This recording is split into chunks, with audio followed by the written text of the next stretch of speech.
The chandeliers of Ashworth House blazed with 1,000 candles, their light splintering across crystal and silver, until the entire ballroom seemed to shimmer like something conjured from a fever dream, and Lady Arabella Thornfield stood at the periphery of this glittering spectacle, her gloved hands clasped before her dove-grey gown, watching as the man she had loved in silence for 3 years knelt before her dearest friend. The Duke of Ashworth, tall, devastatingly handsome, with dark hair that fell just so across his aristocratic brow, held Lady Caroline Ashby's hand with the careful formality that characterized everything he did, and his voice, that deep, resonant voice Arabella had memorized from 100 fleeting conversations, carried across the sudden hush of the ballroom as he spoke the words that would seal Arabella's fate. "Lady Caroline, you would do me the greatest honor if you would consent to become my Duchess." The collective intake of breath from 300 members of the ton was like the whisper of silk against marble, and Arabella felt something inside her chest crack with such precision that she marveled no one could hear it, that terrible sound of a heart breaking cleanly in two. She had known this moment was coming, of course had known it from the instant. Caroline had confided 3 weeks prior that the Duke had requested permission to court her, as had known it with the dull certainty of someone watching storm clouds gather on a horizon, inevitable and inexorable. Yet knowing and witnessing proved to be entirely different species of pain. Caroline's face, lovely and serene as a cameo, bloomed with pleasure as she murmured her acceptance, and the ballroom erupted in polite applause, gloved hands creating a sound like gentle rain, while Arabella stood motionless in her shadowed corner, her face arranged in the pleasant expression of vague contentment that she had perfected over 23 years of being overlooked, unremarkable, safely invisible. She thought of the first time she had truly seen him, 3 years ago at the Pemberton ball, how he had laughed at something Lord Hartwick said, his whole face transforming with genuine mirth, and how that laugh had struck her like a physical blow, lodging itself somewhere beneath her ribs, where it had remained ever since, a beautiful ache she had learned to carry. She thought of the garden party at Rosewood, where he had walked past her without seeing her, so absorbed in conversation about estate management that she might as well have been another topiary, and how she had stood there breathing in the scent of roses, and his cologne, sandalwood, and something indefinably masculine, committing it to memory, like a miser hoarding gold. She thought of the charity auction, where their hands had accidentally brushed as they both reached for the same pamphlet, and how he had smiled at her with distant politeness, the smile one gives to any stranger, to anyone who does not matter, before turning away to speak with someone important, someone visible, someone who was not her. Now he was engaged to Caroline, beautiful, vivacious Caroline, who commanded every room she entered, and Arabella understood with the clarity of absolute despair that she would smile through the engagement festivities, would help plan the wedding, would stand as maid of honor and watch him pledge himself to another, because that was what invisible women did. They supported, they facilitated, they made themselves useful in the margins of other people's happiness. The formal announcement appeared in the Morning Post 3 days later,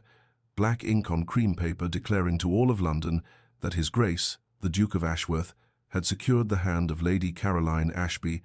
and would anyone who had ever imagined their name in that position please kindly expire from envy.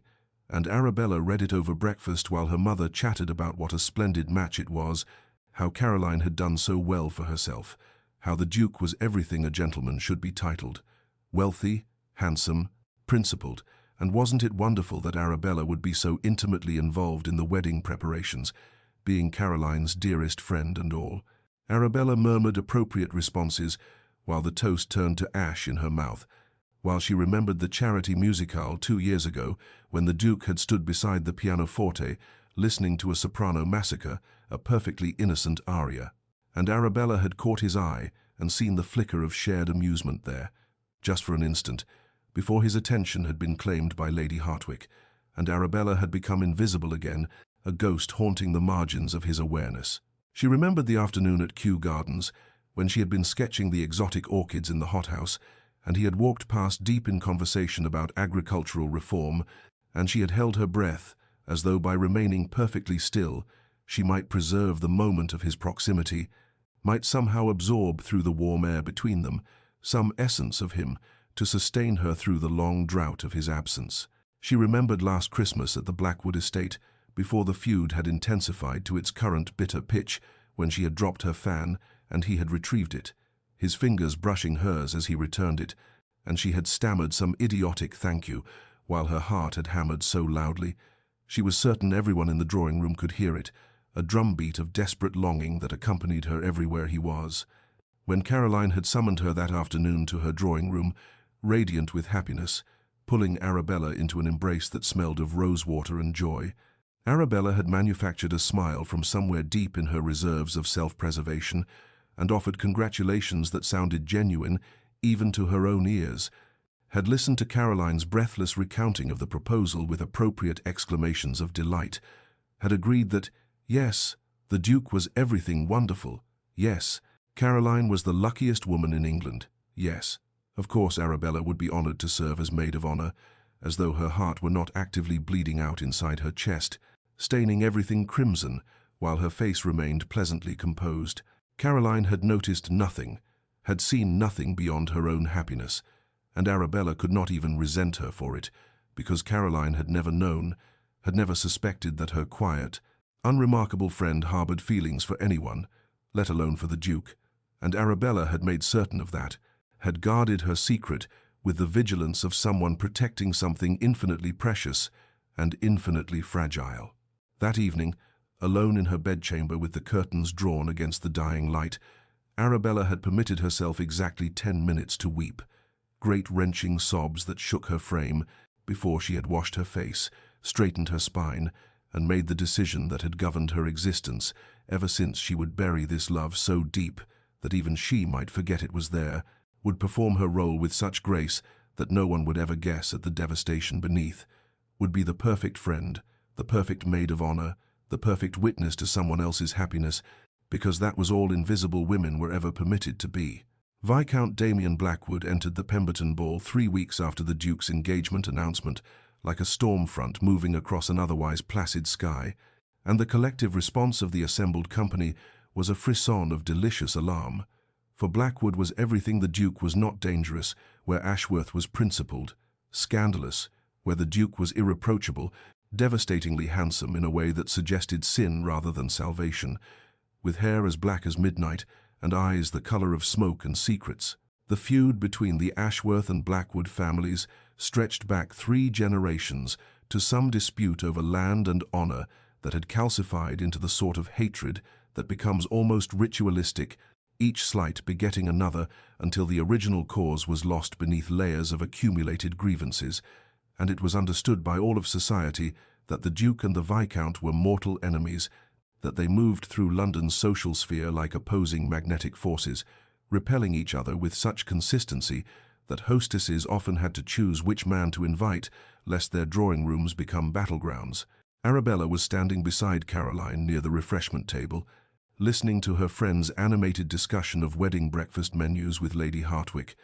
when she felt, rather than saw, Blackwood's gaze settle upon her with the weight of deliberate intention, and when she glanced up, startled, she found him watching her with an expression of speculative interest that made her skin prickle with wariness and something else she could not quite name. He crossed the ballroom with the predatory grace of a wolf moving through sheep, ignoring the whispers that followed in his wake, the fans that fluttered with scandalized excitement, the mothers who pulled their daughters closer, as though his reputation for ruination might prove contagious, and he stopped directly before Arabella with a bow that was precisely calibrated to be proper, while somehow suggesting impropriety, his smoke-grey eyes never leaving her face as he requested the honor of an introduction. Caroline had performed the introduction with obvious reluctance, her voice tight with protective concern, and Arabella had offered her hand, feeling as though she had somehow stumbled into a play where everyone knew their lines except her, watching as Blackwood brought her gloved fingers to his lips in a gesture that lasted precisely 1 second longer than propriety dictated, his gaze holding hers with an intensity that made her breath catch despite herself. Across the ballroom, she had seen the Duke stiffen, had watched his jaw clench and his hand tighten around his champagne glass until she half expected the crystal to shatter, had observed the way his attention locked onto her interaction with Blackwood with the focused fury of a man witnessing a personal affront, and for the first time in 3 years she had felt truly seen by him, even if what he saw was merely a pawn in his ancient rivalry. Blackwood had lingered in conversation, asking about her interests with a politeness that seemed genuine, commenting on a book she had mentioned, seeing her carry the previous week at Hatchard's, which meant he had noticed her, had actually observed her when she thought herself invisible, and Arabella had felt confusion bloom alongside something that might have been anger, because surely this attention was calculated, surely she was simply a convenient instrument through which to wound the Duke. And yet there was something in Blackwood's manner that suggested layers beneath the obvious, depths that belied his reputation as a simple rake and scoundrel. The proposal came 2 days later at Lady Worthington's garden party, under a sky-threatening rain that made the assembled guests cluster beneath the striped silk pavilions like butterflies seeking shelter, and Blackwood found Arabella standing alone near the rose arbor, pretending to admire the late-blooming specimens while actually hiding from the pitying glances of matrons who had begun to whisper about how tragic it was that poor Lady Arabella would likely remain unmarried, a perpetual attendant to other women's happiness. He had approached with that same predatory grace, had stood close enough that propriety dictated she should step back, but she found herself frozen in place, watching as he surveyed her with an expression that seemed to catalogue every detail of her appearance, as though committing her to memory. And then he had spoken with a directness that stole her breath, saying that he found her company unexpectedly engaging, that he wished to know her better, that he intended to court her properly if she would permit it, and the entire garden seemed to hold its breath, waiting for her response. Arabella's first instinct had been refusal, had been to protect herself from becoming a mere instrument in his war against the Duke, but as she opened her mouth to decline politely, she caught sight of the Duke across the lawn standing beside Caroline, his attention supposedly on his betrothed, but his gaze locked with laser focus on Arabella and Blackwood, his jaw set in that particular way that indicated barely restrained fury, and something rebellious sparked to life in her chest, something that whispered that perhaps being noticed even as a pawn was better than remaining invisible, that perhaps being the center of attention in a scandal was preferable to being forgotten in virtue. She had accepted Blackwood's proposal with a calm that surprised even herself, had agreed to a dance at the next ball, to a carriage ride in Hyde Park, to whatever public courtship he wished to conduct, and she watched his eyes widen slightly with what might have been surprise or approval, or possibly triumph, though beneath that she thought she detected something else, something that looked almost like genuine pleasure, and the whispers that erupted around them were immediate and vicious and strangely exhilarating. The ton immediately assumed they understood the game being played, that Blackwood was courting Lady Arabella purely to antagonize the Duke, that the quiet wallflower had somehow become the battlefield upon which ancient grievances would be contested, and Arabella found she did not care what they thought, found that after 3 years of careful invisibility, she was stepping into the light, with a recklessness that felt like freedom, or at least like the desperate cousin of freedom, the kind that comes when you believe you have nothing left to lose. That night, lying awake in her chamber while moonlight painted silver squares across the floor, Arabella had examined her decision from every angle, had asked herself whether she was being foolish, whether she was courting heartbreak of an entirely different variety, whether accepting attention from a man reputed to be dangerous and unprincipled was the act of a woman finally claiming agency, or simply the desperate gambit of one who had been overlooked too long, and she found she could not answer, could only acknowledge that for the first time in years she felt something other than resigned melancholy, felt the dangerous flutter of possibility, even if that possibility might destroy her, because at least destruction was a kind of transformation, and invisibility was a kind of death. The Coventry Ball 3 nights later was ablaze with candlelight that transformed the grand ballroom into something between cathedral and theatre, and every eye turned when Viscount Blackwood arrived precisely at the moment the orchestra began tuning their instruments, moving through the crowd with Arabella on his arm, as though he had every right to escort her, as though the shocked whispers and barely concealed gasps of the assembled ton were music accompanying his entrance, and Arabella felt the weight of 1,000 gazes upon her, like physical pressure against her skin, felt herself transformed from invisible wallflower to spectacular scandal in the space of a single evening. The waltz began with the first sweep of violins, and Blackwood led her onto the floor with a hand at her waist that was perfectly proper in placement, yet somehow felt possessive in its certainty, his smoke-grey eyes holding hers with an intensity that made the crowded ballroom seem to contract, until there was only the two of them, suspended in candlelight and music, spinning through space while society watched with voracious fascination, and Arabella discovered that being the center of attention was both terrifying and intoxicating. That scandal had a flavor like champagne gone to her head, bright and dangerous, and utterly transformative. She could feel the Duke's stare from across the ballroom like heat against her back, could sense without looking the way his hands had clenched into fists at his sides. I could imagine the white-knuckled fury in his grip and the thunder in his expression as he watched his mortal enemy waltz with the woman who had stood invisible beside his betrothed for 3 long years. And something wild and reckless bloomed in her chest. Something that whispered, "This is what it feels like to be seen," even if the seeing comes wrapped in anger rather than love, even if she is merely the instrument through which old hatreds play their discordant songs. Blackwood danced with the skill of a man who had waltzed through countless ballrooms and considerably more bedrooms, his movements fluid and assured, guiding her through the turns with a grace that made her feel as though she, too, possessed elegance she had never claimed before. And he leaned close enough that propriety frowned but did not quite forbid, murmuring that she looked magnificent when she stopped trying to disappear, that the color in her cheeks and the light in her eyes transformed her into something incandescent,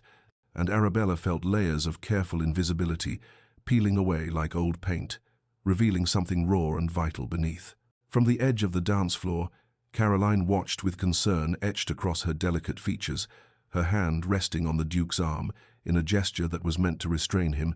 and Arabella caught her friend's worried gaze for just a moment before the waltz spun her away, saw the question there and the fear, and felt a stab of guilt that she was causing Caroline distress, even as she could not bring herself to regret this moment of being gloriously, scandalously visible. The whispers rose like tide around them, fans fluttering with the rhythm of gossip, matrons leaning close to one another to share predictions of ruin and speculation about Blackwood's intentions, young ladies watching with expressions caught between envy and horror, and Arabella realized with sudden crystalline clarity that she had spent so long trying to be good and quiet and invisible that she had forgotten what it felt like to simply be alive, to feel her own pulse quicken with something other than melancholy, to exist as more than shadow at the edges of other people's happiness. And even if this awakening came through scandal,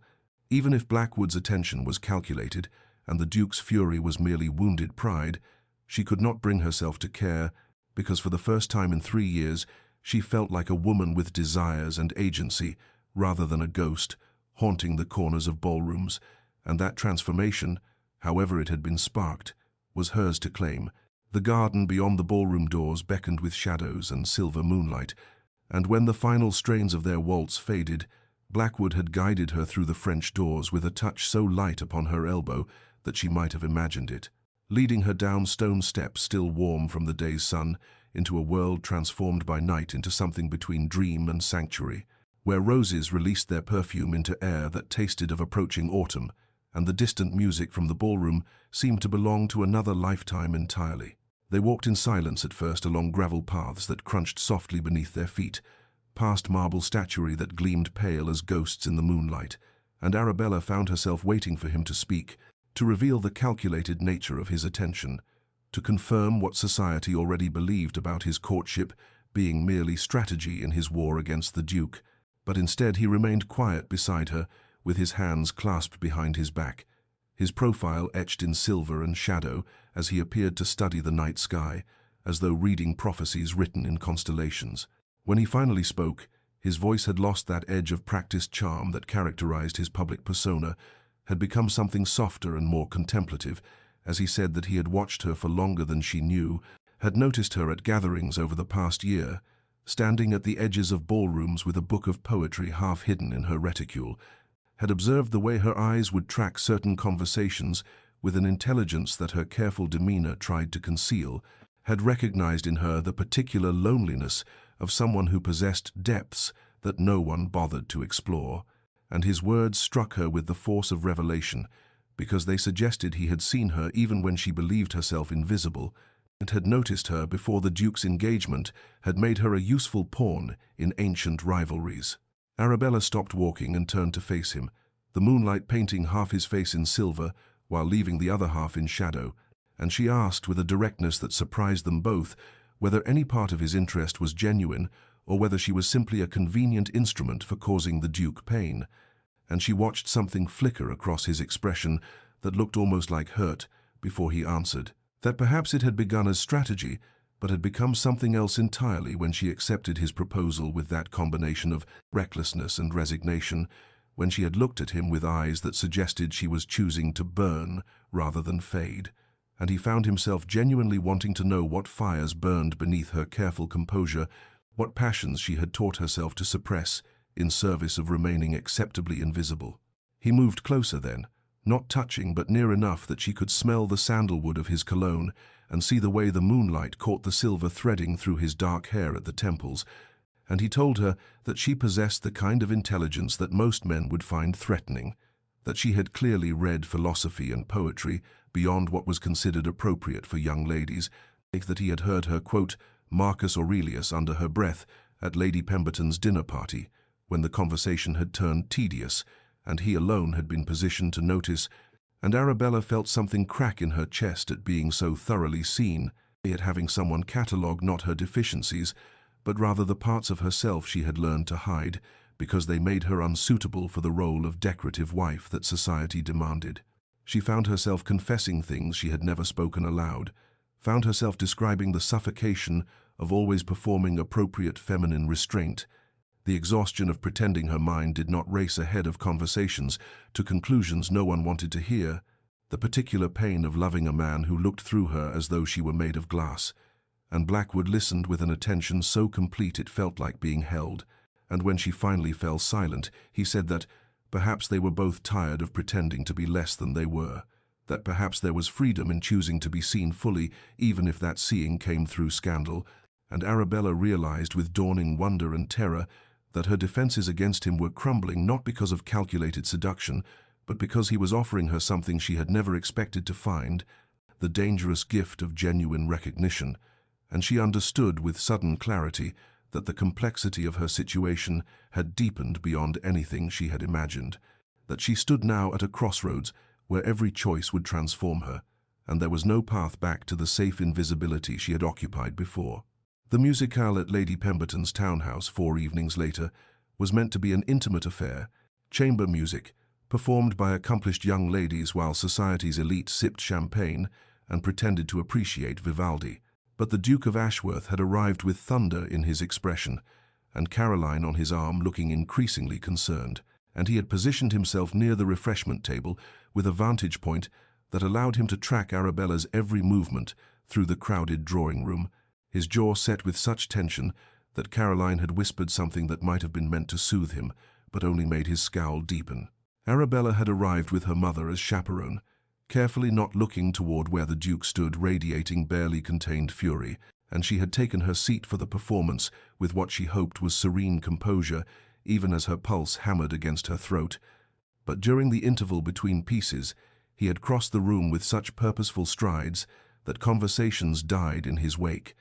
and before she could rise or retreat, he was there beside her, his voice low and tight as he requested a private word in tones that made it clear this was demand rather than request. The small library off the main drawing room smelled of leather and old paper, and the Duke closed the door behind them with a control that suggested he was fighting the urge to slam it, and when he turned to face her, his blue eyes were stormy with emotions she had never seen directed at her before, bright with something that looked almost like anguish beneath the anger, and he demanded without preamble what she thought she was doing with Blackwood, whether she had any understanding of the man's reputation, whether she truly believed herself equipped to navigate the dangerous waters of his attention. Arabella felt something cold settle in her chest at his tone, at the way he spoke to her, as though she were a foolish child, playing with matches rather than a woman of 24 who had spent 3 years watching him court and become engaged to her best friend, and she said with a calmness that belied the trembling in her hands that she was quite capable of managing her own affairs, that Lord Blackwood had been nothing but respectful in his attentions, that she failed to see how her courtship concerned his grace, given that he was betrothed to another. The Duke's hands clenched at his sides, his knuckles white with pressure. and he said that Blackwood would ruin her, that the man's interest was clearly calculated to wound him through harming someone under his protection, and Arabella felt something snap inside her at those words, at his presumption that she was merely an object through which men played their games of rivalry. And she asked with quiet steel in her voice, when precisely she had come under his protection, whether he had noticed her existence at all before Blackwood had looked at her with genuine interest,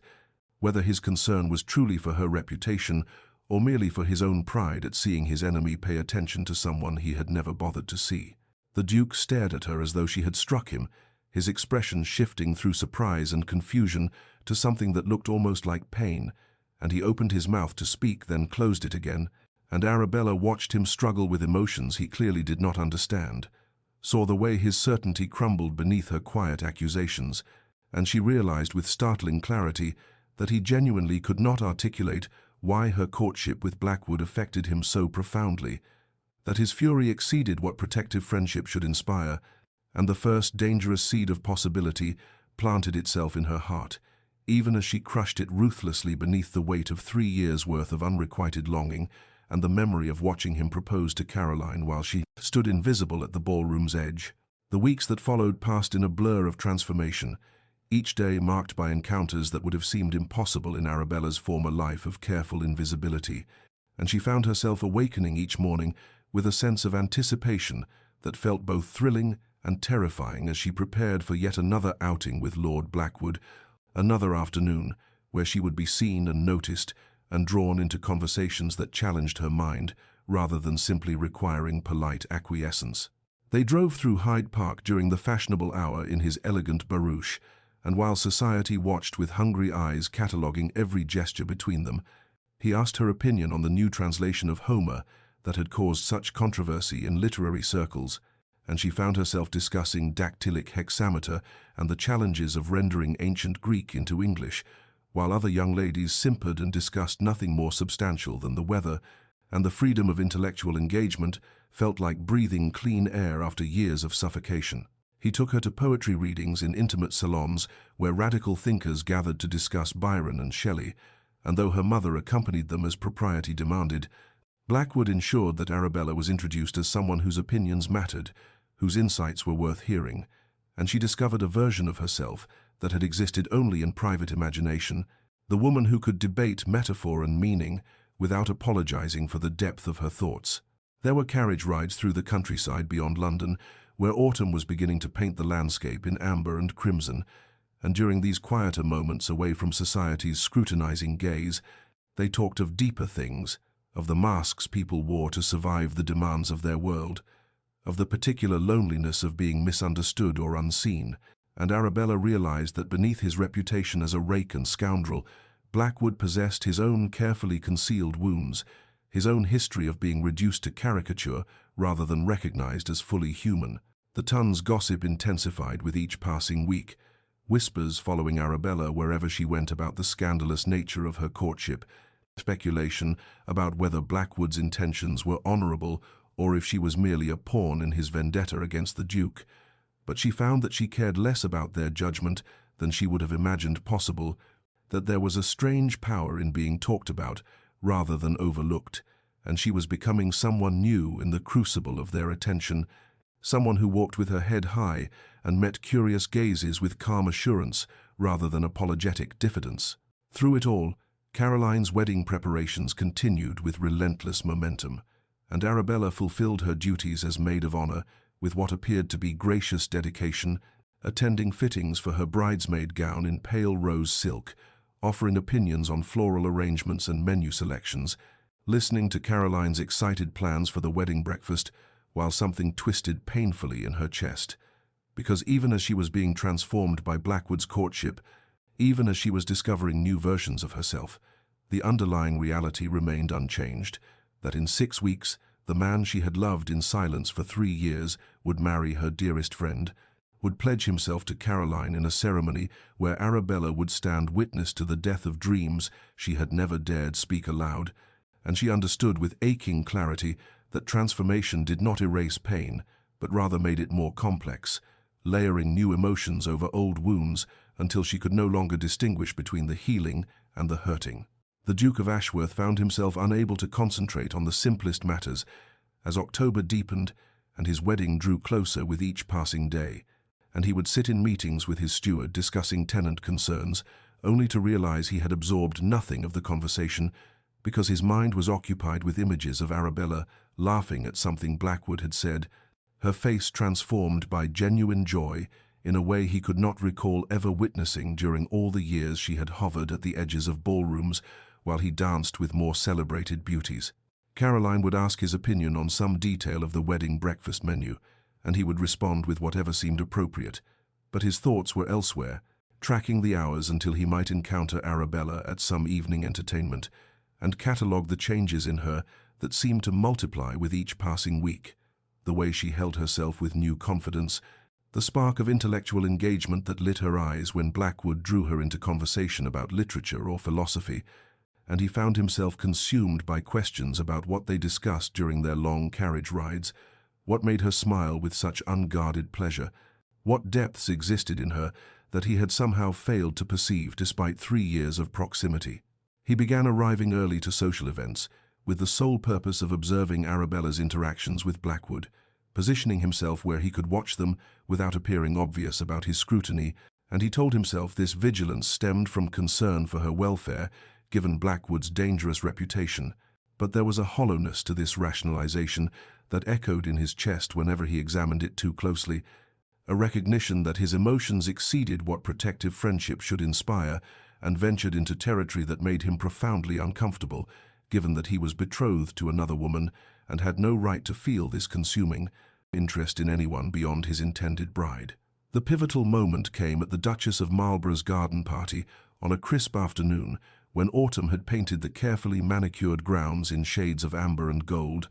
and the Duke stood near the ornamental fountain, making polite conversation with several gentlemen about matters of no importance, while his attention remained fixed on where Arabella sat beneath a copper beech tree with Blackwood beside her, and he watched as Blackwood said something that made her throw her head back with laughter, completely unguarded and radiant with genuine happiness, and the Duke realized with dawning horror that he had never seen her truly happy before this moment, that in 3 years of acquaintance he had never witnessed this particular quality of joy in her expression, had never heard her laugh with such unrestrained delight, and the recognition struck him like a physical blow that he had somehow managed to know her and not know her at all, had seen her hundreds of times without truly seeing her, had reduced her to a pleasant blur of propriety and quiet service to Caroline, rather than recognizing her as a woman of depth and complexity who possessed the capacity for this transformative joy that now illuminated her features as she engaged with his mortal enemy. The remainder of the garden party passed in a fog of mounting panic as he grappled with implications he was not yet ready to name, as he forced himself through the motions of attending to Caroline, while his mind spun through memories of Arabella standing silent at ballroom edges, serving tea with gentle competence, offering congratulations on his engagement with a smile that he now recognized had never reached her eyes, and he felt the foundations of his carefully constructed life beginning to shift beneath his feet. Even as his wedding loomed just 6 weeks distant and honor demanded, he maintained his course toward a future that was suddenly, terrifyingly wrong in ways he could not yet articulate, but felt with devastating certainty. Caroline arrived at the Thornfield townhouse on a grey afternoon, when rain streaked the windows and turned the London streets to mud, and she found Arabella in the morning room pretending to read a novel, though the pages had not turned in over an hour, and there was something in Caroline's expression that suggested this visit bore purpose beyond the casual friendliness that had characterized their years of companionship, a gravity in her blue eyes that made Arabella set aside her book with careful deliberation, while anxiety tightened in her chest. "We must speak honestly, you and I," Caroline said quietly as she settled into the chair across from Arabella, waving away the tea that was offered, her hands folding in her lap with uncharacteristic tension, and Arabella felt the careful scaffolding of pretense she had maintained begin to tremble, because she recognized this tone, this particular quality of gentle determination that meant Caroline would not be deflected by polite evasions or cheerful misdirection. "I have noticed certain things these past weeks, Bella, and I find I cannot in good conscience remain silent when silence might cause harm to someone I hold dear." The words hung between them like crystal poised to shatter, and Arabella forced herself to maintain composure even as panic rose in her throat, because she understood with awful clarity where this conversation must lead. What observations Caroline must have made during all those hours of wedding planning, when Arabella's smiles had grown increasingly brittle, and the Duke's attention had wandered to places it should not venture. "The Duke has been behaving most strangely," Caroline continued, her voice careful and measured as though she were navigating treacherous terrain, testing each word before giving it weight. "He is distracted during our conversations, agitated whenever Lord Blackwood's name is mentioned, and I have caught him watching you with an intensity that exceeds what brotherly concern might excuse." She paused, studying Arabella's face with an attention that felt unbearable, and then added with devastating gentleness, "And you, my dearest friend, have transformed these past weeks in ways that speak of profound change. Though whether that change brings you joy or pain, I find myself unable to determine, for you have become remarkably skilled at concealing your true feelings, and I wonder when that particular talent developed and what necessity required its cultivation." Arabella opened her mouth to offer some reassurance, some carefully constructed explanation that would preserve the fiction of normalcy, but Caroline raised a hand to forestall her, and there was such compassion in that gesture that it nearly undid all of Arabella's carefully maintained control. "Please do not insult me with denials or protestations that all is well, for we have been friends too long for me not to recognize when you are suffering, even when you smile and claim contentment," Caroline said, and then she leaned forward, her eyes searching Arabella's face with uncomfortable perception. "I must ask you something, and I require your honesty, even if the truth proves difficult to speak. Do you have feelings for the Duke? Have you perhaps harbored affections for him that you felt unable to express?" The question landed like a stone thrown through glass, and Arabella felt all her defenses crack under the weight of Caroline's directness, felt 3 years of silent longing rise up in her throat, demanding acknowledgement, but still she hesitated, because to admit the truth would be to fundamentally alter her friendship with Caroline, would be to confess a betrayal, even if that betrayal had existed only in the private chambers of her heart and had never manifested in action or interference. Yet Caroline's eyes held such understanding, such absence of judgment, that Arabella found herself whispering, "Yes, for longer than I care to admit, though I swear to you I never intended to act upon those feelings, never sought to come between you, and my acceptance of Lord Blackwood's attentions was born of desperation to find some way forward that did not require me to stand witness to your wedding while my heart broke in silence." Caroline absorbed this confession, without apparent surprise, and then she did something Arabella had not anticipated, reaching across the small distance between their chairs to take Arabella's trembling hands in her own steady grasp, and when she spoke, her voice carried a revelation of equal weight. "I accepted the Duke's proposal because it was advantageous, because he is kind and honorable, and our union makes sense in all the practical ways that society values, but I have never loved him with passion or felt my heart race at his approach, and I wonder if perhaps we have all been proceeding toward a wedding that serves convention rather than happiness, that binds two people in obligation while allowing true feeling to wither unexpressed, and I find I can no longer participate in such a charade without at least acknowledging the possibility that we might all be making a terrible mistake." The Countess of Pemberton's annual autumn ball was the most anticipated event of the season, held in a magnificent ballroom where crystal chandeliers cast dancing light across marble floors, and the cream of society gathered in their finest attire. And it was here, amid the swirl of silk and the murmur of 500 voices, that the carefully maintained pretense of civility finally shattered beyond repair, when Lord Blackwood arrived with Arabella on his arm and led her directly to the center of the room, where visibility was unavoidable and all eyes could witness what happened next. The orchestra had just concluded a quadrille when Blackwood raised his voice with deliberate projection, addressing Arabella with words clearly intended for the assembled company to hear, declaring that he wished to make known his most serious intentions toward Lady Arabella Thornfield, that his regard for her transcended mere courtship and extended to a desire for permanent union, and that he intended to approach her father on the morrow to formally request permission to seek her hand in marriage, and the ballroom fell into stunned silence as society absorbed this shocking announcement. For while Blackwood's attentions to Arabella had been noted and gossiped about extensively, no one had truly expected the notorious rake to declare himself so publicly or to attach his notorious name to a respectable woman in such an irrevocable fashion. Arabella felt the weight of hundreds of stares pressing against her like a physical force, felt her cheeks flame with a mixture of mortification and something else she could not quite name. But before she could formulate any response to Blackwood's declaration,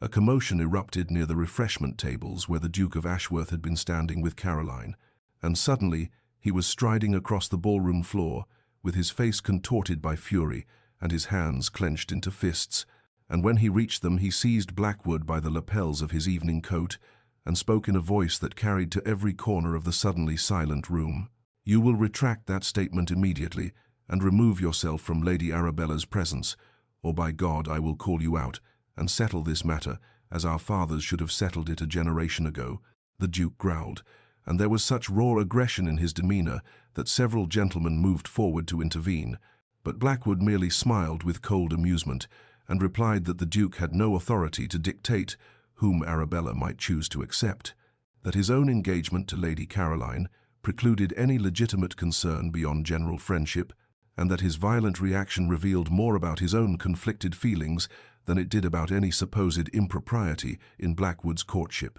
The accusation hung in the air like smoke, and Arabella saw the Duke's face pale, even as his grip on Blackwood tightened, saw the moment when propriety warred with passion and lost, and she knew with terrible clarity that if she did not intervene immediately, these two men would indeed meet at dawn, with pistols drawn, and her name would be the cause of bloodshed. So she stepped between them with a composure she did not feel, and spoke with quiet authority that somehow cut through the tension, saying that she would thank both gentlemen to remember that she possessed agency over her own life and decisions, that she was not a prize to be fought over or a pawn in their ancient rivalry, and that if they wished to demonstrate their regard for her, they might begin by treating her as a rational being capable of making her own choices rather than as an object whose fate must be determined by masculine posturing and threats of violence. The Duke released Blackwood abruptly as though burned, staring at Arabella with an expression of such anguished confusion that she nearly softened, but she held her ground while the entire ballroom watched with rapt attention, and in that moment she understood that whatever privacy or anonymity she had once possessed was forever shattered, that she had become the central figure in a scandal that would fuel society gossip for months to come, and that the choice she made in the coming days would determine not only her own future, but the fates of all three people caught in this impossible triangle, and the weight of that knowledge settled over her shoulders like a mantle she had never sought but could no longer avoid wearing. Lord Blackwood requested Arabella's presence at his Mayfair residence 2 days after the disastrous ball, and though propriety demanded she refuse such an improper invitation, she found herself accepting because the chaos of recent events had stripped away her concern for convention, and she desperately needed clarity about his true intentions, about whether the man who had awakened her from years of silent invisibility had done so from genuine feeling or merely as an elaborate weapon in his war against the Duke. And when she arrived at his elegantly appointed study, with its walls of leather-bound books and windows overlooking a carefully tended garden, she found him standing with his back to her, his shoulders tense with uncharacteristic vulnerability, and when he finally turned to face her, there was something in his dark eyes she had never seen before,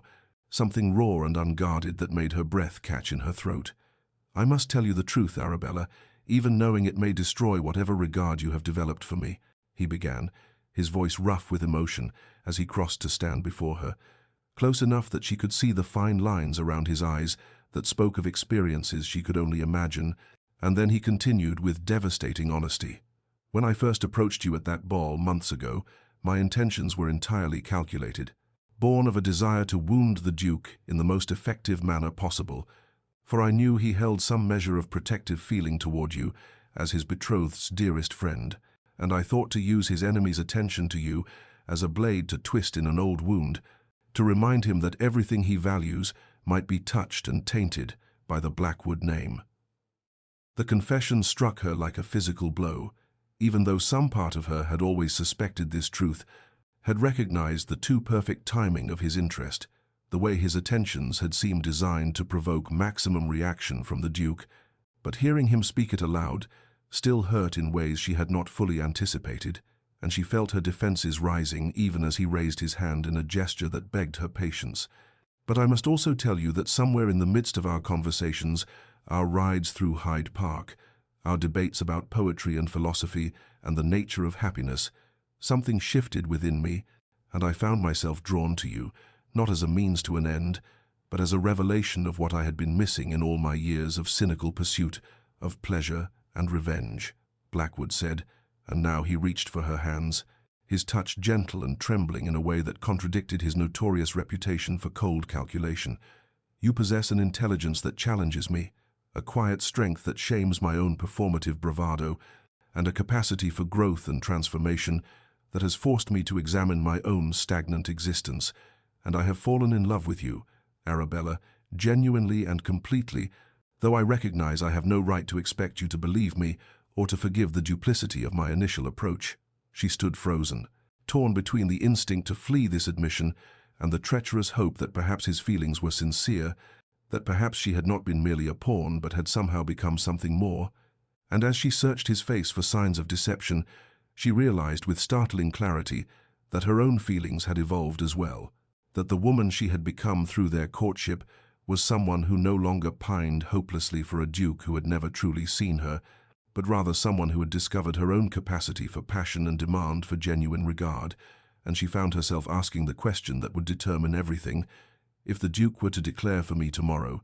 if he were to break his engagement and offer me everything I once dreamed of having,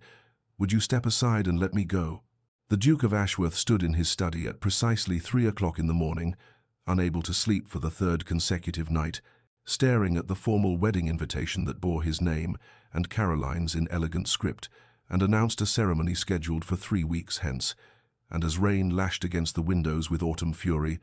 he felt the foundations of his carefully ordered life crumbling beneath the weight of a recognition he could no longer deny, and the devastating awareness that he had fallen utterly and irrevocably in love with Arabella Thornfield at precisely the moment when honor and duty made such love an impossible torment. The realization had been building for weeks, accumulating through dozens of small observations that he had tried desperately to dismiss as mere concern for Caroline's friend, but tonight it had crystallized into undeniable truth when he had seen Arabella at the theater with Blackwood, her face luminous with genuine laughter as she debated some point of dramatic interpretation, and he had understood with shattering clarity that he had never truly seen her before, had taken her quiet presence for granted for 3 entire years while she had been standing just beyond his notice, a woman of extraordinary depth and intelligence and passionate feeling that he had been too blind and arrogant to recognize. How had he missed the subtle intelligence in her observations at dinner parties, the dry wit that occasionally surfaced in her comments, the way her eyes reflected profound thought even when she remained silent in company? He remembered now, with aching regret, a garden party 2 summers past when she had been reading Wordsworth beneath an oak tree, and he had walked past without even greeting her, so focused on joining Caroline and her circle of vivacious friends that he had dismissed Arabella as merely part of the landscape, as unremarkable as the flowers bordering the path, and the memory of his own casual blindness made him want to shatter something against the study walls. He had spent the past week attempting to engineer private conversations with her, sending notes requesting her presence at tea, positioning himself at events where he knew she would appear, but Arabella had evaded him with a skill that suggested deliberate avoidance, and each failed attempt only intensified his desperate need to speak with her and to somehow convey the magnitude of his belated recognition, even though he knew such a confession would be unconscionable given his engagement to her dearest friend. The honor that had always been his guiding principle now felt like a cage, trapping him in a commitment made to a woman he respected and admired, but did not love with the consuming passion that now tormented him whenever he thought of Arabella, and he found himself caught between 2 impossible choices, proceeding with a marriage that would condemn him to a lifetime of wondering what might have been, or breaking his word to Caroline in a manner that would destroy her reputation and mark him as a man without integrity, and the internal battle consumed him during every waking hour and haunted his few moments of troubled sleep. He had tried to convince himself that what he felt was merely the foolish attraction of wanting what he could not have, that Blackwood's pursuit of Arabella had simply awakened some primitive competitive instinct, but he knew in his bones that this rationalization was a coward's lie, that what he felt when he watched Arabella had nothing to do with Blackwood and everything to do with the woman herself, with the grace of her gestures and the depths of her thoughts and the quiet strength she had always possessed, but which he had been too obtuse to value until another man had recognized her worth. The wedding loomed before him like an execution date, and with each passing day he felt more certain that he was about to make the greatest mistake of his life. Yet he could see no honorable path forward that did not require either betraying Caroline or condemning himself to eternal regret. And as dawn began to lighten the eastern sky beyond his rain-streaked windows, he remained standing in his study with Arabella's name on his lips, like a prayer for which there could be no answer. The Duke found his opportunity at Lady Pemberton's masquerade ball 2 weeks before his wedding, when he spotted Arabella slipping away from the crowded ballroom toward the quieter corridors of the East Wing, and he followed her with single-minded determination, his heart pounding with the desperate need to finally speak the truth that had been consuming him. And when she entered the library seeking a moment of solitude, he was mere steps behind her, closing the heavy oak door with a decisive click that made her turn sharply to face him with widening eyes. "Your Grace, this is most improper," she said, her voice carefully controlled even as color rose in her cheeks, and he noticed how the candlelight caught the gold threads in her amber gown, how her mask emphasized the delicate curve of her jaw, details he had failed to notice for 3 interminable years, and the waste of it, the sheer criminal waste of all that time he had squandered, threatened to choke him. "I know, and I no longer care about propriety or convention or anything beyond making you understand what I have only recently come to realize," he said, crossing the Persian carpet that separated them until he stood close enough to catch the faint scent of lavender that clung to her skin, and he watched her chin lift with the quiet dignity that had always been part of her character, but which he had never truly appreciated until Blackwood had taught him to see. "I am in love with you, Arabella, wholly and irrevocably, and I cannot marry Caroline knowing that my heart belongs entirely to you, knowing that I would spend every day of our marriage wishing I had been brave enough to speak this truth." She stood perfectly still, her expression unreadable behind her silver mask, and when she finally spoke, her voice carried a steel he had never heard from her before, the voice of a woman who had been transformed through suffering into someone who would no longer accept crumbs when she deserved a feast. "Where was this passion when I stood beside you at garden parties for 3 years, Your Grace? Where was this overwhelming love when I was Caroline's quiet friend?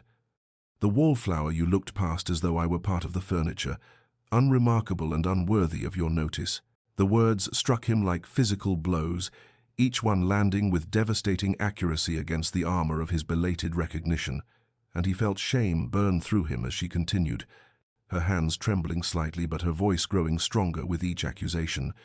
"You only see me now because Lord Blackwood looked at me first, because another man recognized value where you saw nothing, and I will not accept a love born of jealousy and competitive pride rather than genuine regard. I will not settle for being wanted simply because someone else wants me, after years of being invisible to the very eyes that now claim to see me so clearly." He reached for her hands, desperate to convey the sincerity of his transformation, but she stepped back, maintaining the distance between them like a barrier he had no right to cross. "That is not why I love you," he insisted, hearing the desperation in his own voice and hating it even as he continued. "Blackwood made me look, yes, but what I saw when I finally looked properly was a woman of extraordinary intelligence and quiet strength, someone whose depths I had been too blind and too arrogant to recognize, and I would give anything to undo those wasted years, to have seen you from the beginning as you deserved to be seen." She removed her mask then, and he saw tears glistening in her eyes, even as her expression remained resolute, and she delivered the truth that would haunt him through all the desperate days to come.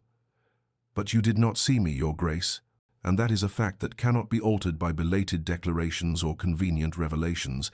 and I am no longer the woman who would have accepted your notice as the answer to her every prayer, for I have learned through pain and awakening that I deserve to be someone's first choice, not their desperate consolation when honor conflicts with newfound desire." Caroline stood in the shadowed alcove just beyond the library door, her hand pressed against her heart as she listened to the confrontation between the two people she cared for most in this world. And though she had not intended to eavesdrop, the raw emotion in their voices had frozen her in place,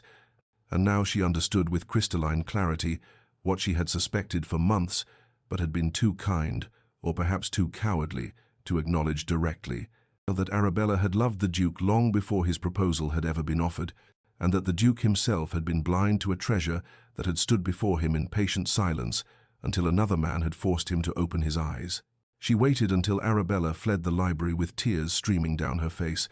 waited until her friend had disappeared into the crowded ballroom before she entered the room where the Duke stood, with his head bowed and his hands braced against the mantelpiece, as though the weight of his realization might crush him entirely. And when he turned at the sound of the door closing and saw her standing there, his face went pale with the knowledge that she had heard everything, every desperate declaration and every devastating rejection. "Caroline, he began, but she raised her hand gently to stop him, crossing the library with the same quiet grace that had always characterized her movements, and when she stood before him, she felt no anger or betrayal, only a profound sadness for all of them, for the tangle they had created through well-intentioned blindness and unspoken truths. "I have known about Arabella's feelings for you since the first season we were all in London together," she said softly, watching understanding dawn in his eyes along with fresh shame. "I saw how she looked at you when she thought no one was watching, saw how she would position herself just close enough to hear your conversations without ever intruding upon them, and I told myself that her affection would fade with time, that she would find someone else who could return her regard. But instead I watched her love deepen and mature into something constant and true, while you remained oblivious to her very existence, beyond her utility as my companion." The Duke's expression was anguished, and she felt a rush of compassion for him despite everything, for she knew him to be a good man who had simply failed to look beyond the surface of social conventions and expected arrangements. "I accepted your proposal because it was an excellent match by every practical measure," she continued, her voice steady even as her heart ached for the friendship that would be forever altered by this confession. "And because I believed that affection and respect were sufficient foundations for a marriage, that passionate love was a luxury reserved for novels and poetry rather than real life. But watching you these past weeks has taught me that I was wrong, that both you and Arabella deserve the kind of love that consumes and transforms, and I will not be the obstacle that prevents either of you from finding it." She saw hope flicker in his eyes and moved quickly to temper it with reality. "I release you from our engagement, Your Grace, freely and without reservation, but you must understand that this does not guarantee Arabella's acceptance of your suit, for you have wounded her deeply through years of neglect, and she has been awakened to her own worth in a manner that makes her unlikely to settle for love, born of belated recognition rather than long-standing devotion." She stepped closer, placing her hand briefly on his arm with genuine affection. "If you truly love her, you must earn her trust through patience and humility. You must prove that you see her, not because Blackwood forced you to look, but because you have finally learned to truly see. And it may take months or even years for her to believe in the sincerity of your transformation, but if your love is genuine, then surely it is worth whatever time and effort such proving requires." The news of the broken engagement reached Arabella through a carefully worded letter from Caroline, delivered to her London townhouse the morning after the masquerade ball, and she sat in her morning room, with the paper trembling in her hands as she read of her friend's sacrifice, of the Duke's freedom, of the impossible choice that now lay before her like a chasm she could not see across. And within hours she had made arrangements to retreat to Thornfield Manor, her family's country estate in Derbyshire, claiming a need to attend to her ailing grandmother, though everyone who mattered understood she was fleeing the impossible tangle her life had become. The autumn countryside welcomed her with golden light and the scent of dying leaves, and for the first weeks she did little beyond walk the familiar paths of her childhood and through orchards heavy with apples waiting to be harvested, and along the river where she had once imagined futures that bore no resemblance to the complicated present in which she now found herself, and she wrestled with questions that had no easy answers, examining her heart with a ruthlessness born of necessity. Both men had written to her, the Duke's letters filled with humble contrition and patient declarations of devotion. Blackwood's correspondence marked by an elegant melancholy and genuine affection that made her heart ache for the connection they had shared, and she read their words in the library where her father's books had first taught her that women could want more than society deemed appropriate, and she began to understand that the choice before her was not really about choosing between two men, but rather about choosing who she had become through the crucible of this entire season. She remembered the girl who had stood at the periphery of ballrooms, content to be invisible if it meant remaining close to a man who never saw her, and she contrasted that shadow self with the woman who now walked these gardens with her head held high, who had learned through Blackwood's attention that she possessed depths worthy of exploration, and through the Duke's belated recognition that she deserved to be someone's first choice rather than their convenient arrangement. Or desperate consolation. The Duke's love, she knew, was genuine now, born of true recognition, even if it had required another man's interest to open his eyes. And there was something in his letters that spoke of transformation, of a man who had learned to see beyond surfaces and conventions to the person beneath. Yet she could not escape the painful truth that he had needed her to be desired by another before he could desire her himself. And that foundation felt precarious, built on jealousy's shifting sands rather than the solid ground of long-standing devotion. Blackwood's love had been awakening and revelation, passion ignited through genuine connection, but she understood now that he had awakened her for herself rather than for him, had taught her to recognize her own worth, even as his initial motivations had been tainted by revenge. And while she cared for him deeply, she sensed that their story had always been meant to be a chapter rather than the full volume of her life. As October gave way to November, and the first frost touched the gardens with crystalline beauty,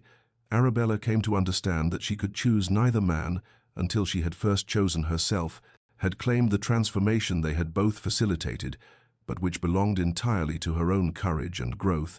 and she wrote letters to both of them, explaining that she would return to London for the little season, but that she required time to understand her own heart before she could offer it to anyone else. And in that patient claiming of her own agency, she discovered the strength that would define all her choices to come. Arabella returned to London in late November, when the little season brought a quieter but no less discerning society back to the city. And those who saw her alight from her carriage at her family's townhouse remarked that something fundamental had shifted in Lady Arabella Thornfield, for she no longer moved with the apologetic hesitation of one trying to occupy as little space as possible, but rather with the assured grace of a woman who had learned her own worth through solitude and honest self-examination. And within days of her arrival, she had sent notes to both the Duke and Lord Blackwood requesting private meetings, determined to face the choice before her with the clarity she had earned through weeks of contemplation in Derbyshire's autumn gardens. She met with Blackwood first, receiving him in her family's drawing room on a grey afternoon when rain streaked the windows and turned the city into watercolor washes of movement and light. And when he entered, she saw in his eyes both hope and resignation, as though he had already guessed the substance of what she would say, but loved her enough to hear it spoken with his own ears nonetheless. "You awakened something in me that had been sleeping," she told him, her voice steady and kind as she stood by the window watching the rain, "and I will be grateful to you for the rest of my life for teaching me that I deserve to be seen, to be desired, to be chosen with full awareness and intention, rather than convenient arrangement or belated recognition." And she turned to face him then, seeing the way he held himself with careful dignity despite the pain in his expression. "But we both know that what we shared was transformation rather than destination, a passion born of rebellion and discovery, rather than the kind of deep compatibility that sustains a lifetime of partnership," she continued. Crossing to where he stood and taking his hand briefly in hers with genuine affection, "You awakened me for myself, Damien, and perhaps even more significantly, you awakened me for him, and for the Duke, who needed to learn to truly see before he could be worthy of being seen in return." Blackwood's smile was melancholy but genuine, as he raised her hand to his lips in a gesture of farewell that held more grace than bitterness, and he told her that he had known from the moment he first made her laugh that he was teaching her to shine for someone else, and that loving her had been worth the inevitable pain of letting her go. And when he left, she stood alone in the drawing room, feeling both sadness and peace, knowing she had honored what they had shared while being honest about its limitations. The Duke came to her the following evening, and she received him in the same drawing room, though the rain had cleared, and stars now pierced the darkness beyond the windows, and she saw immediately that the weeks since their confrontation in the library had marked him as profoundly as her time in the country had marked her, for there was a humility in his bearing that spoke of genuine transformation rather than temporary chastening. And when he began to speak, she raised her hand to stop him, needing to say what she had rehearsed in her heart before his words could sway her resolve. "If I am to consider your suit," she said quietly, her eyes holding his with unflinching honesty, "you must understand that I will not be the woman who waits patiently in the shadows, hoping for scraps of your attention. Nor will I be the prize you won through jealousy's motivation, for I have learned that I deserve to be someone's first and constant choice, to be seen completely and loved accordingly, and any courtship between us must be built on that foundation, or it will crumble beneath the weight of my own self-knowledge." She saw tears glisten in his eyes as he nodded, and when he finally spoke, his voice was rough with emotion, as he told her that he understood, that he would spend however long it took proving that he had learned to truly see her, and that she was worth every moment of patient courtship and humble demonstration.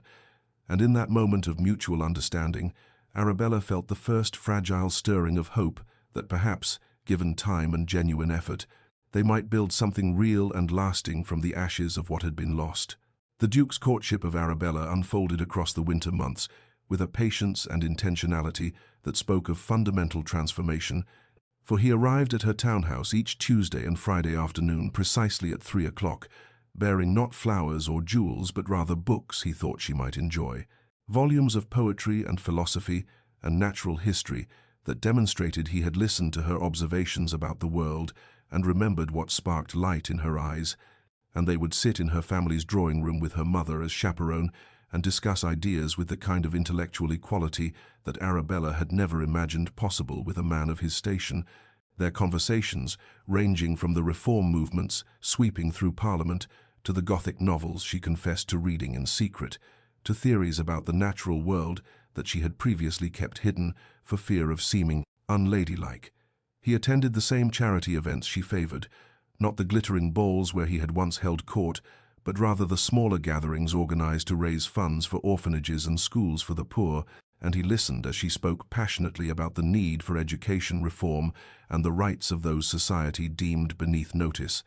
And rather than patronizing her concerns, he engaged with them seriously, asking thoughtful questions and later making substantial donations to the causes she championed, ensuring the credit went to her vision rather than his wealth. At a musicale in January where Arabella had been asked to play the pianoforte, something she had always done competently but without particular distinction, the Duke sat in the front row and watched her with such complete attention that she felt seen in a way that made her fingers move across the keys with newfound confidence, and afterward he told her not that she played beautifully as men often did when they meant nothing by it, but rather that he could hear in her interpretation of the sonata the same contemplative depth he had come to recognize in her conversation, and that her music revealed the interior landscape of a soul he was only beginning to understand and hoped to spend a lifetime exploring. When society gossips whispered that Lady Arabella Thornfield had brought the Duke of Ashworth to heel, he corrected them publicly at a dinner party, stating clearly that Lady Arabella had done nothing so passive as bringing him anywhere, but rather had shown him through her own strength and self-possession what it meant to truly see another person, and that he was engaged in the humbling work of proving himself worthy of being seen by her in return,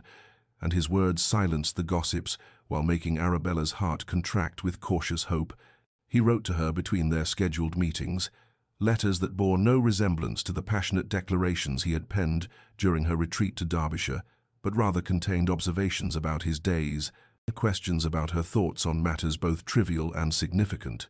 And slowly, page by patient page, he built a foundation of genuine friendship beneath the romantic possibility that hovered between them like spring waiting beyond winter's grip. In March, when the first crocuses pushed through the soil in the London parks, Arabella realized that somewhere in the accumulated weeks of careful attention and genuine conversation, of being seen and heard and valued for precisely who she was rather than who she might be convenient for him to marry, She had begun to trust not just his words but his transformation, and the fragile hope she had felt in November had grown into something more substantial, a belief that perhaps they might build together something neither could have created alone, a partnership born of hard-won understanding rather than easy attraction or convenient arrangement. The Duke proposed to Arabella on a soft April evening in the gardens of his family estate, where wisteria cascaded over ancient stone walls and the air carried the green scent of possibility, and he did not kneel with theatrical flourish before assembled witnesses, as he had done with Caroline, but rather took her hands in his as they walked alone through paths lined with early roses, and told her with quiet certainty that he had spent the past 5 months learning to see her completely, to understand the depths of her mind and the strength of her spirit and the gentle fierceness of her convictions, and that he could no longer imagine a future in which she was not his partner in every sense of the word, his intellectual equal and his heart's true companion, the woman who had taught him through her own hard-won self-possession what it meant to truly value another human soul. Arabella's acceptance came not with tearful gratitude as though he were conferring some great favor upon her, but rather with the calm certainty of a woman who knew her own worth and recognized in his proposal the meeting of two transformed souls. And when she said yes, she also told him that she expected their marriage to be a partnership of genuine equals, that she would not fade into the background of his life, but would continue to pursue her charitable work and her intellectual interests, and her own vision of what purpose meant, and he assured her that he desired nothing less than exactly that kind of marriage, that her strength and independence were precisely what he loved, rather than qualities to be diminished for the sake of convention. Their wedding took place in June, when London bloomed with summer's full promise, and Caroline stood as maid of honor, with a joy that held no trace of bitterness or regret, for she had found her own happiness with a gentleman whose quiet kindness matched her gentle nature far better than the Duke's intensity ever could have, and when she embraced Arabella before the ceremony, she whispered that she had known even in those early days, when she accepted the Duke's first proposal, that her dearest friend's heart belonged to him, and she was grateful that both of them had found the courage to claim the love they deserved, rather than settling for convenient arrangement. Lord Blackwood attended the wedding with surprising grace, standing among the guests with a melancholy smile that spoke of genuine happiness for Arabella's joy, even as it acknowledged his own loss, and when he congratulated the Duke afterward, there was no trace of their old enmity, but rather a mutual respect, born of having both been transformed by the same remarkable woman, and the Duke shook his hand with sincere gratitude for the role Blackwood had played in awakening them all to deeper truths about love and worthiness, and the courage required to choose authentically rather than conveniently. 3 years later, when the Duke and Duchess of Ashworth attended the height of the London season's opening ball, and those who remembered that earlier evening, when Lady Arabella Thornfield had stood invisible at the periphery, watching her best friend receive the Duke's proposal, could not help but marvel at the transformation, for the Duchess moved through the glittering ballroom with confident grace, her hand resting easily in her husband's arm, and the way he looked at her spoke of deep partnership and genuine devotion, of a man who had learned to truly see and was grateful every day for the gift of being seen in return by a woman who had discovered her own worth through the painful journey of claiming it. The years that followed brought transformations that rippled outward from that pivotal season, when invisible hearts became visible and convenient arrangements gave way to chosen love, for the Duke and Duchess of Ashworth built together a partnership that became legendary in society, not for its romantic drama, but rather for its quiet depth and the way they worked side by side on the charitable causes she championed and the reforms he now pursued, with her vision guiding his influence. And those who watched them at gatherings saw how he still looked at her across crowded rooms with the wonder of a man who could not quite believe his fortune in being truly seen and chosen by such a woman, while she moved through the world with the confidence of someone who had learned her own worth through the crucible of claiming it.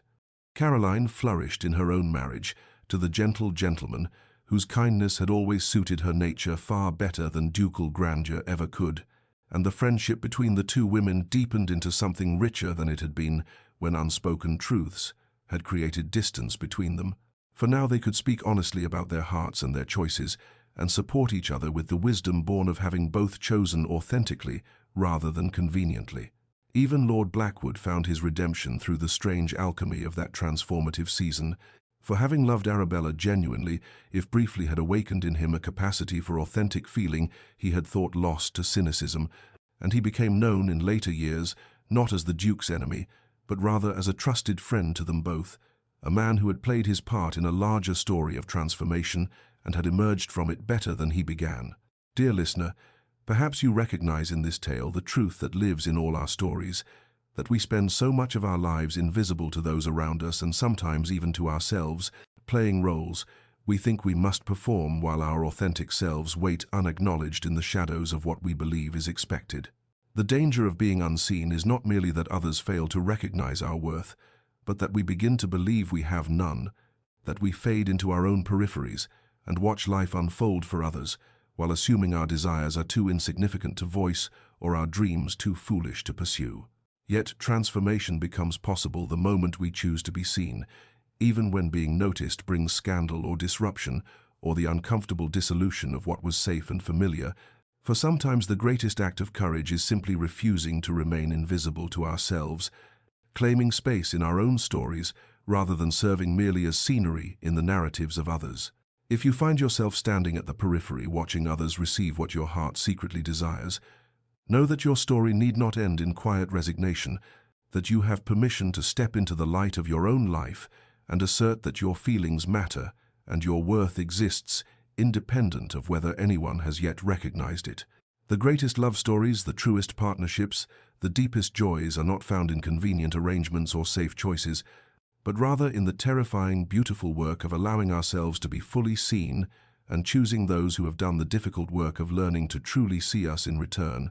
not as reflections of their needs or convenient solutions to their problems, but as complete human souls deserving of genuine recognition and authentic love. May you find the courage to step out of the shadows of your own story. May you discover the strength to claim your worth even when no one else has named it. And may you rest tonight, knowing that transformation is always possible for those brave enough to choose being seen over remaining safe.